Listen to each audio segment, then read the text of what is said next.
తనకు box office మరోసారి megastar స్టామినాకు తలపించింది. రికార్డులు చిరునామా చిరంజీవి అని మరోసారి నిరూపితమైంది. మెగాస్టార్ చిరంజీవి నటించిన మనశంకర్ వరప్రసాద్ సినిమా తనకు విఎన్ ప్యాలెస్ థియేటర్లో అరుదైన చరిత్ర సృష్టించింది. విడుదలైన కేవలం 12 రోజుల్లోనే ₹1 కోటి గ్రాస్ వసూళ్లు సాధించి తణుకులో చిరంజీవికి తొలి 1 కోట్ల గ్రాస్ మూవీగా రికార్డు ఖాతాలో వేసుకుంది.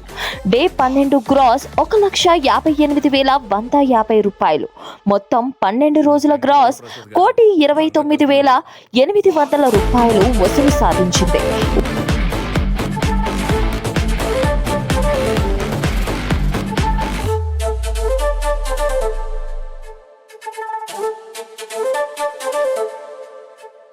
ఓటీటీ, సోషల్ మీడియా ప్రభావం ఉన్న ఈ కాలంలోనూ థియేటర్లకు జనాన్ని పరుగులు పెట్టించిన స్టార్ ఎవరు అంటే సమాధానం ఒకటే, మెగాస్టార్ చిరంజీవి. చిరు సినిమా అంటే పండుగ, చిరు ఎంట్రీ అంటే థియేటర్లో సంబరం, చిరు పేరు అంటే బాక్స్ ఆఫీస్ లో రికార్డుల వర్షం. తనకు విఎన్ ప్యాలెస్ వేదికగా చిరంజీవి మరోసారి నిరూపించారు. రికార్డులు బ్రేక్ చేశారు. బాక్స్ ఆఫీస్ కి ఆయన ఇంకా బాస్నే.